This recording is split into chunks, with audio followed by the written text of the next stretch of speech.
Camera চলে আসলে যা হ্যাঁ ওখানে অ্যাড করে দিস যে ওই সাবধানে মাটনটা খেতে খুব ভালো হয়েছে। তুই করেছিস? কে সুজয়? ঝাল বাড়ো।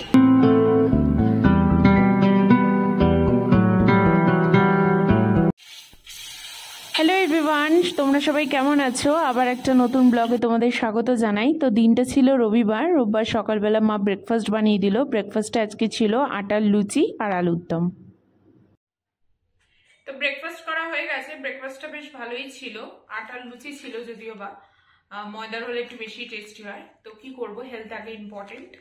তো এখন আমি পেপারে পড়ছি রাশিফল, কারণ সপ্তাহের রাশিফলটা আজকে রোববারে পেপারে দিয়ে থাকে। যদিও আমি এইসব মানি না, কারণ এখানে যা যা লেখা থাকে তার জাস্ট উল্টোটাই হয়ে থাকে। আমার সাথে তো হয় তাই, আবার কিছু ক্ষেত্রে মিলেও যায়। তো দেখি কি লেখা আছে। আর প্রত্যেকবার আমি দেখেছি রাশিফলে একটা জিনিস থাকবে, আমার শরীর স্বাস্থ্য মোটামুটি এখানে আঘাত লাগবে। এখানে এই সপ্তাহতেও সেম দিয়েছে, আঘাত লাগার যোগ, শরীর স্বাস্থ্য নিয়ে চিন্তিত। বাকি তো ব্যবসা চাকরি এগুলো তো আমি করি না, তো আমার দেখে লাভ নেই। তো তোমারটাও বলবো, তোমার কি আছে? তোমারও সেমই আছে, ঠিক আছে। রাগটাকে সম্মেলন করতে বলেছে, নাহলে গৃহে উত্তেজনা আর রয়েছে কর্মক্ষেত্রে সাফল্য, যেটা ভালো। তোমার ক্ষেত্রে বলছি, আমার তো বলে দিলাম। আর তোমার শরীর স্বাস্থ্য নিয়ে এই সপ্তাহে কিছু লেখেনি, নাহলে ওরও সেমই থাকে, এরকমই লেখা। বাট এবারে সেরকম দেখছি কিছু দেয়নি। তো এই তো একটু পরে বেরোবো, রেডি হয়ে বেরোবো। আর যেহেতু কালকে রাতে আমরা এখানে থেকে গেছিলাম, তো আগের ব্লগ যদি তোমরা দেখে থাকো, যে আমরা জিদ্দার বাড়ি গেছিলাম, তো সেখান থেকে রাতে আমি ওকে বলেছিলাম আজকে রাতে এখানে থেকে যেতে, কারণ ওখান থেকে ফিরতে ফিরতে প্রায় 10:30 11টা হয়ে গেছিল। আর বাড়িতে মা বাবা তো খেয়ে দিয়ে ঘুমিয়ে পড়ে, তো ওই জন্য আর ডিস্টার্ব করিনি। তো আমরা এই বাড়িতেই চলে এসেছিলাম। আর এখন সকালবেলা ব্রেকফাস্ট করে এখন যাবো আগে ওর বাড়িতে, তারপর যাবো কন্যাগড়ে। তো দেখতে থাকো। তো এখন তাড়াতাড়ি রেডি হয়ে আমি কন্যাগড়ে চলে এসেছি। আমার যে কাজগুলো ছিল সেগুলো করে নেব, কারণ রোববার ছাড়া তো আমার আর টাইম হয় না, কারণ রূপায়ণের সেদিন ছুটি থাকে। আর যেহেতু রোববার ছিল, দেরিতে ঘুম থেকেও উঠেছিল, প্রায় বেরোতে 12:30 বেজে গেছিলো। তো তোমরা দেখে বুঝতেই পারছো আমরা একটা গোল্ড শপে এসেছিলাম, তো সেখান থেকে একটা জিনিস নিলাম। আর সেটা কেন নিয়েছি সেটা আপকামিং ব্লগে তোমরা দেখলে বুঝতে পারবে। তো এই কাজগুলো করার জন্য আমার অনেকটাই লেট হয়ে গেছিলো, তো তাও তাড়াতাড়ি রেডি হয়ে চলে আসলাম। 2:30টা বেজে গেছিলো প্রায়। তো আমাদের দুজনে ইনভিটেশন ছিল দিদিভাইয়ের শ্বশুর বাড়িতে, বিয়ের পর দুজনের একসাথে খাওয়ানো। কি করছে, রান্না হয়ে গেছে? ওই জন্যই এসেছিলাম। ও এটা কি হচ্ছে? মাছ ভাজা। আচ্ছা, তুই কি করছিস? তো আমি এখানে সেটাই বলছিলাম যে আমাদের যেহেতু ওই ঘুম থেকে উঠতে লেটটা হলো, যার জন্য ওই কাজগুলোও দেরি হয়ে গেছিলো। তো ওইটাই আমি ওদেরকে বলছিলাম যে আমার জন্য একটু তোদের লেট হয়ে গেল। এই যে জেঠিমা, কেমন আছো?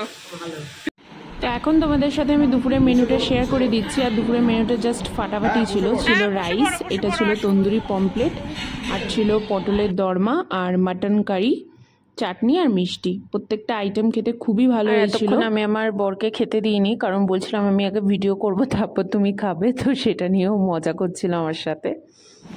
যে আমার ভাই এখন এতক্ষণ পর আসলো, ও কোথায় একটা কাজে গেছিল বন্ধুর বাড়িতে। এই যে আমার ভাই এসছে, পুরো ব্ল্যাক ব্ল্যাক লাগছে। না না, ওদিকে আলো ছিল না, ওই জন্য। হ্যাঁ, ওরই আইব্রো ভাত হবে। ঠিক ঠিক, হ্যাঁ।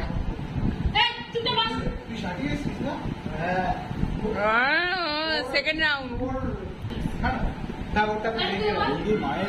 আজকে দেখ, আমি বুঝতেই পেরেছি সাথী আসছে।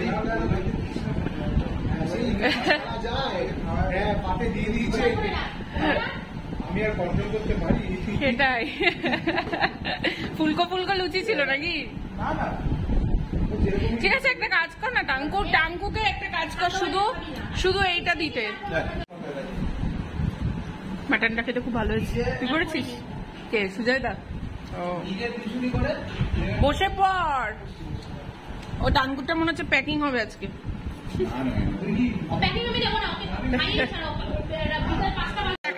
ক্যামেরা চলে আসলে যা, হ্যাঁ ওখানে অ্যাড করে দিস যে সাবধানে 3টে লুচি খাওয়ার পর, হ্যাঁ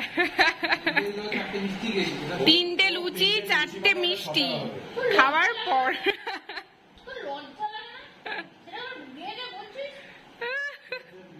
এতক্ষণ ধরে তোমরা দেখছিলে যে ওকে বকাবকি করা হচ্ছিল, অ্যাকচুয়ালি ও এক জায়গা থেকে 3টে লুচি আর মিষ্টি খেয়ে এসছে ওর বন্ধুর বাড়ি থেকে।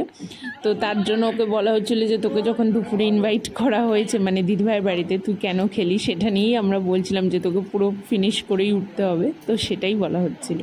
তো দুপুরবেলা খাওয়া দাওয়া করার পর আমরা অনেকক্ষণ গল্প করছিলাম। তো এখন ইভিনিংয়ে দিদিভাই চা করে নিয়ে আসলো, তো সেটা খেলাম। আর হঠাৎ করেই প্ল্যান হলো যে এখন ফুচকা খেতে যাব। যেহেতু আমার সেইভাবে ফুচকা খাওয়া হয় না, তো আমি জানি না কোথায় ভালো পাওয়া যায়, বাট এরা দুজন একদম জানে কোথায় কোথায় কি ভালো ফুচকা পাওয়া যায়। তো সেখানেই নিয়ে গেছিলো। সত্যি ফুচকাটা খেতে খুবই ভালো ছিল। তো এখানে আমরা ফুচকা খেলাম, আর আমার বরকে জিজ্ঞেস করলাম তুমি খাবে কিনা, ও আর খাবে না বললো, কারণ দুপুরবেলা অনেকটাই হেভি লাঞ্চ হয়ে গেছে। ও বললো থাক, তাও আমার থেকে মনে হয় একটা খেয়েছিল।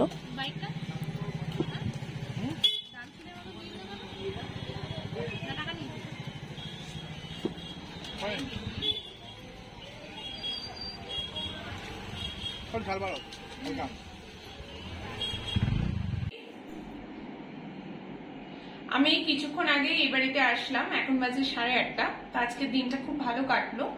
আর আমাদের হঠাৎ করেই বিকালবেলা আবার প্ল্যান হয়েছিল যে সন্ধ্যার সময়, বিকালবেলা নয়, যে ফুচকা খেতে যাব। তো আমরা 3জন ফুচকাও খেলাম, আর ও খায়নি, ও যেহেতু অতটা পছন্দ করে না। তো একটু পরে যাব আবার ওই বাড়িতে। আর যেহেতু বিয়ের পর আমাদের দুজনকে একসাথে খাওয়ানোর মানে ইনভিটেশন ছিল, তো ওই জন্য জেঠিমা গিফটও দিয়েছে, সেটা তোমাদের সাথে শেয়ার করে দিই। তো ওকে দিয়েছে একটা খুব সুন্দর বেবি পিঙ্ক কালারের টি শার্ট, যেটা আমার খুব ভালো লেগেছে। ভাঁজটা আর খুলছি না, সুন্দর করে ভাঁজ করা আছে। আর আমার জন্য পাঠিয়েছে একটা খুব সুন্দর কুর্তি, যেটা আমার খুব ভালো লেগেছে। এই কালারটা আমার পার্সোনালি খুব ভালো লাগে। তো দুটো জিনিসই খুব সুন্দর হয়েছে। যদি ব্লগটা দেখে থাকো তো এখনই বলছি থ্যাংক ইউ, আমাদের সত্যি খুব ভালো লেগেছে। তো একটু পরে যাব ও বাড়িতে। তো আজকের ব্লগটা জানি না কতটুকু হয়েছে, হয়তো একটু ছোট হয়েছে, কারণ আমি সেইভাবে তো ক্লিপ নিইনি, কারণ আমরা অনেকক্ষণ গল্প করছিলাম। একটু ভিডিও করতে আমি ভুলেই গেছি কিছু কিছু ক্ষেত্রে। তো যাই হোক, তোমাদের ব্লগটা যদি ভালো লেগে থাকে, do like, comment, share and subscribe my channel. আবার একটা নতুন ব্লগে তোমাদের সাথে দেখা হচ্ছে। সবাই ভালো থেকো, সুস্থ থেকো।